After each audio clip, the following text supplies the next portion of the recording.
Hi, welcome to the first round of MTB WOD. This is gonna be the squat fundamentals WOD, okay? So this is gonna be the first in a series of fundamentals we're gonna work through, and this is probably gonna be one of the most important and one of the most transferable onto the bike. We are gonna work through a warm-up, the technique for the squat, and then we're gonna add some weight to it. We're then gonna do a bit of a metabolic conditioner, and then we're gonna show you how to mobilize after you've done the workout. Now, as you can tell, it's pretty cold in our super secret, super cold location. So we're gonna get cracking, we're gonna get warmed up. On the floor as much as possible to hear this left side.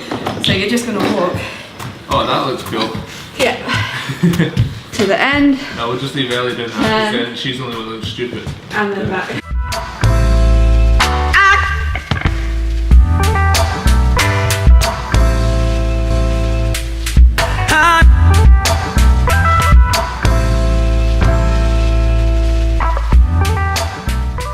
We're gonna get started with some squat technique. The series I think we're gonna go through just now is what I call squat therapy. So we're gonna take Andrew, who doesn't really know how to squat that well, and we're gonna try and get him to a point where he understands how to squat, and I know how he can squat. So, first things first, what we're gonna do is just see how your squat is at the moment. So, huh? Do you want me to do a bad one? Oh, a bad one. Just do a squat, just like, let's see your squat. Right. Set up. Do you want me to actually do it right? I mean, just do a squat. Right. Right, pause at the bottom. So things are immediately seen here. Knees have gone quite far forwards. Back's not too bad. A little bit of butt wink, so the bottom's going just under at the bottom there. And we're just getting under parallel. What we're going to do to try and fix this is a couple of little cues. The main things with the squat we want to see is we want to see your feet set up just outside hip width. We want to see your toes pointing roughly forwards, so 12 o'clock or just a couple of degrees off. And what we want to do is we want to screw the feet into the ground, and what I mean by that is screw them out the way, okay? So we call it external rotation. So by tension the bum. Yep. Squeezing the feet into the ground, so really twisting them into the ground. You should feel the grips of your soles battling against your feet. From there, we're going to send the hips back, so the weight is on our heels. From here, we're going to keep our hands up in front, and we're going to drive the knees out as we send the bum straight down. Okay. I feel squint. Okay, so drive the knees out further. So push, push, push. Good. We're in the heels. Back's good. Okay, that's looking much better. So let's have a look at that from the front. So Andrew, if you come over here. So we're going to set up feet just outside shoulder width here. Yep. We're then going to stand nice and tall. We're going to breathe out and tense the abs down. Okay, so you really want to try and think of reducing the distance between your lower rib and your pelvis by breathing out. Tense the bum. Breathe into that space with the tense abs. You're going to be far more locked in the core now. From here, we're going to externally rotate the legs. So grip the floor with your shoes. Send the hands out in front. And we're going to send the bum back. Send the bum back and drive the knees out. And go down. Keep going down. Keep going down. Keep going down. Really, really good. And back up. Cool. Yeah. What I'm wanting to do is I'm wanting to break at the hip so that my shins. As you're isolating your center. So that's gone back and the weight feels like it's on the heels. My toes feel like coming up. I don't want them to come up, but they are. My knees are directly above my ankles still. So if you look down, I've pretty much got a straight line there. Yeah. And then as I go down, that doesn't really change. Okay. So break at the hip first. So stand up straight. So I'm going to press here. You're going to break at the hip. Yep, and then you're going to drive the knees out as you come down. Keep sinking down, drive the knees out, drive the knees out, drive the knees out. Brilliant. How much different does that feel? Yeah. It's putting strain on new muscles because they haven't been used. Look at head, not down. That's definitely the problem I had last time because when I watched a little bit of what we filmed back, You look like a turkey. my neck does not stay in line with my spine. Yeah, you look like a turkey. Right, so that's the basic position there, done as an air squat. Some ways we can work to try and improve that position, just to sort of program into your brain how it feels to be in a really good position. We can do that with a weight out in front. So we're sending our booty back, there's a lot of mass there, so we want to put a mass out in front to try and counterbalance that. So I'm just going to give you a quick demo, just to show what it looks like. So I'm going to hold the weight out in front, set up for my squat as I did before. And because of the weight out in front, I'm able to hold a better position in my back as I come up through. Okay? Let's give it a shot with Andrew. As I say, not to do it.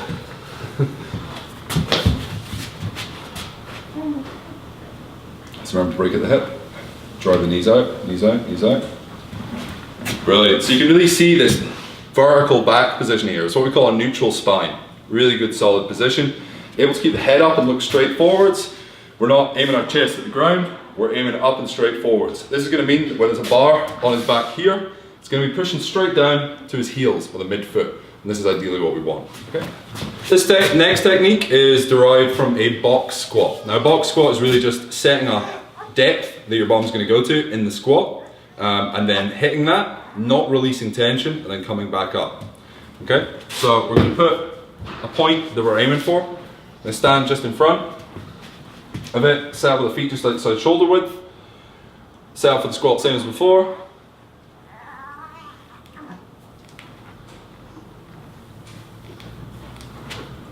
So we're going to take a quick pause, a second, no more on there.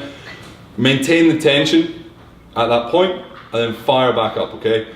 So we should be really focused on keeping the same upright torso. We know we've got something to aim for. We're not just hitting a random depth in the squat on this one, okay? So let's give it a shot again. Good. Yeah. How does that feel? It's good, much more controlled. Yeah? You feel like you're popping up out? My heel used to lift every time within a squat. Yeah. And now I can keep it flat. Yeah. That's probably why I can't squat before. Now what we're going to do is we're just going to combine those two, and that should be the most perfect squat you've ever seen from Andrew, okay? So we're going to have the counterweight of the 5 kilo plate, and we're going to have the on its side plasters chair here. So we're going to combine those two and see how the squat looks. Let's give it a shot.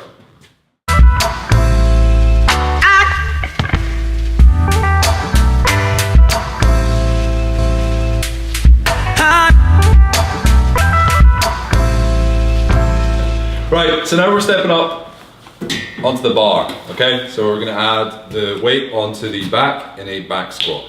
This is probably gonna be the easiest form of weighted squat you can do with a bar. So we're gonna start with that today.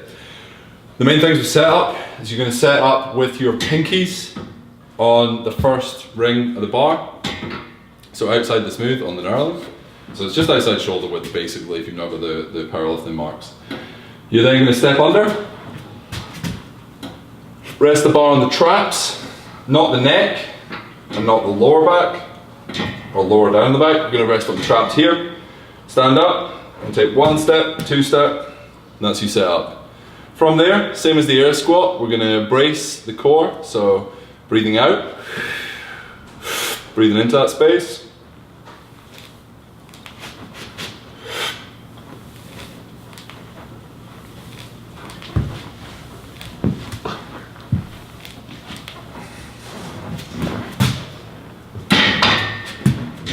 Let's get you in here, Andrew. Okay.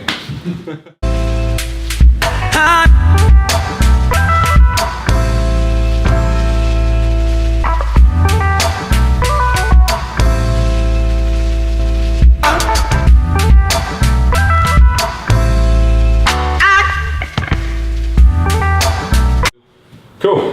Let's just work up on some weight now. Happy with that? Right.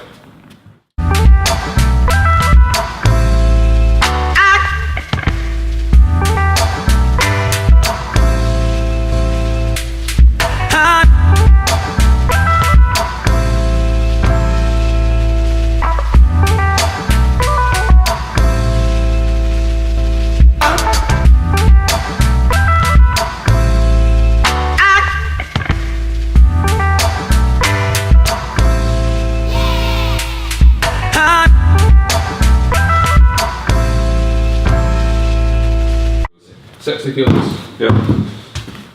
Okay. So remember, think about the tick list, the sequences, and they have to happen one after another.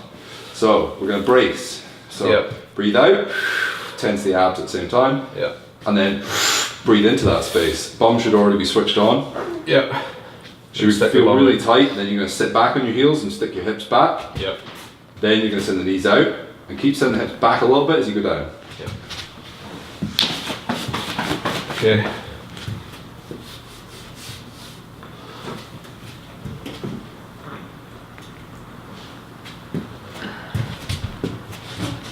Feet wider, so feet outside shoulder width. So brace. Hips back, knees out, and back up. Button. Oh, that's not your hip capsule. Right, go again.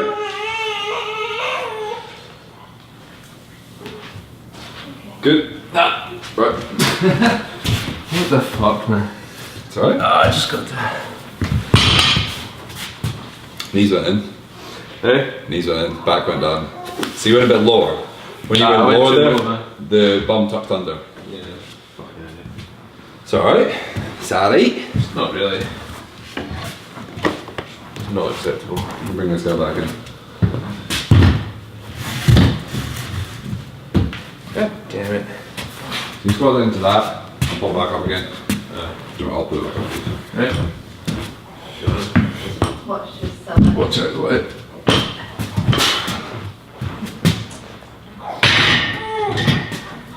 Let's get another shot. It's a bit deflated then. Oh, I did it. It's okay, man. It happens. I went too far. And it's just technique. It's not. I just went too far. If your knees wander in, your bum then goes back and you fall back. Yeah.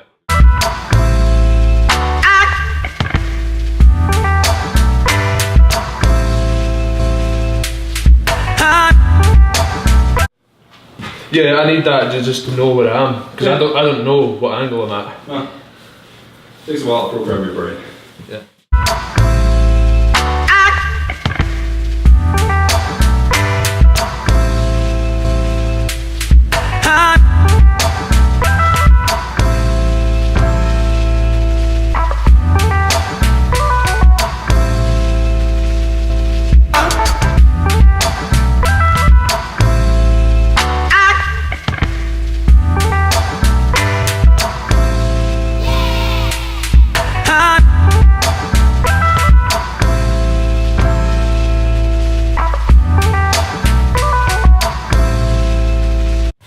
Okay, alright, so now we're going to move on to the Metcon, or Metabolic Conditioner. Now today that's going to be one of the CrossFit benchmark workouts, which is called Cindy. Now this is a AMRAP, so as many rounds or as many reps as possible in 20 minutes of 5 pull-ups, 10 push-ups, 15 air squats. And you just keep cycling through that 5, 10, 15 until 20 minutes is up. Now, pull-ups, strict pull-ups, which we're going to have to do here, is going to be quite tricky for that many reps. And also if you're not used to doing that many push-ups, or pull-ups, sorry, like Andrew over here, and me to be honest with you, I'm quite a big guy in many respects. It's going to be pretty tricky to do that over this and try and keep the intensity. You'll end up standing about, shaking your arms off for ages. So what we're going to do is we're going to add in some assistance to scale the workout. So what we can do here is we can set up bands. Now we've got these rubber workout bands here, strung up between the pegs. And what we can then do is we can pop our feet on them. We can go down to full extension of the arms. And we can pull up and go back down to full extension of the arms. Using the bands for assistance. Now, this is one of the ways we can scale, and it's one of the better ways. And what we can do is we can up the assistance by adding on extra bands. So if you find that's not enough, you can either move the bands up so they've got a bit more tension when you get to the bottom, or you can add an extra band on. So you can chuck on a red there and tailor it to our needs.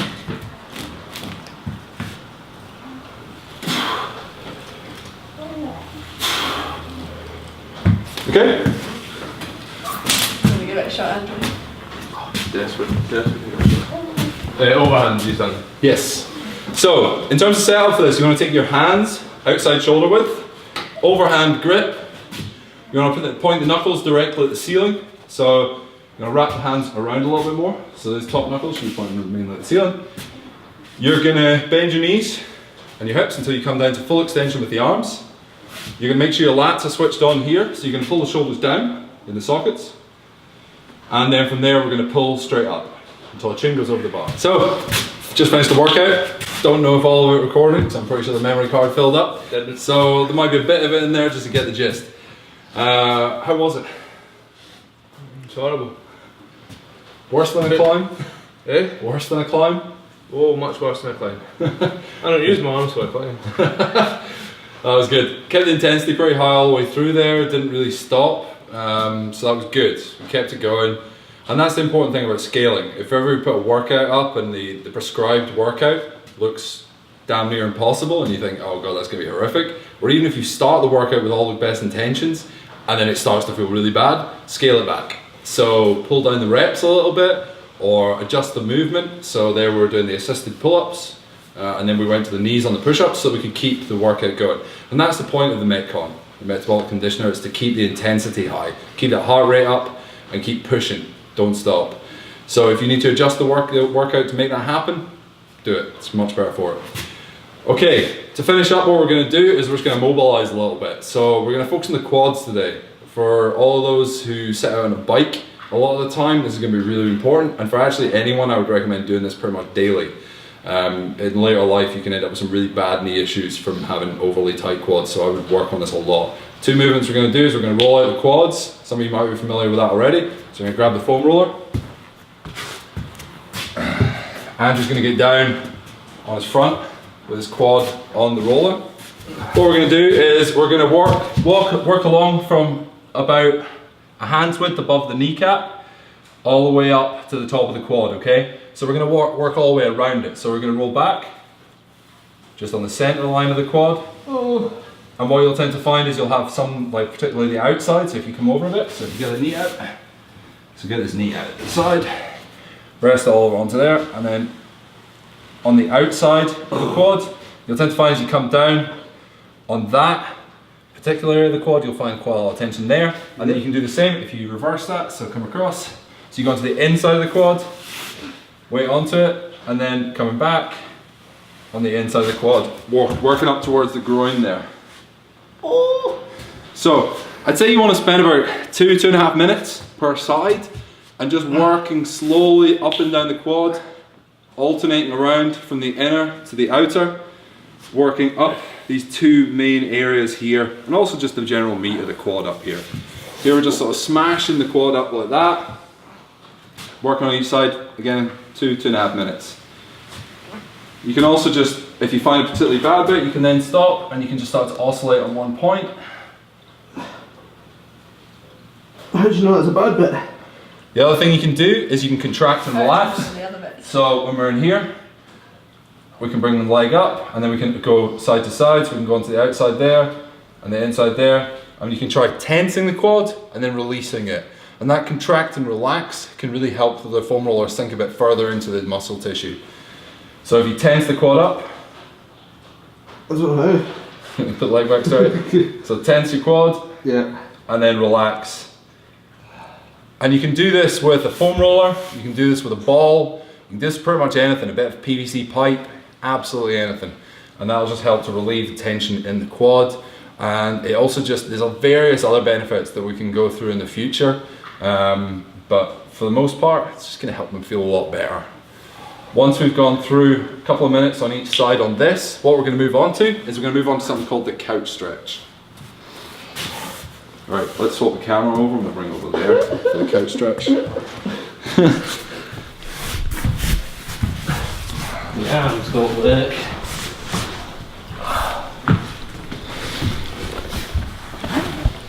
So, as well as rolling and the myofascial release, which is what it's called, smashing things into the muscles a little bit, rolling about, what we can do is do stretching.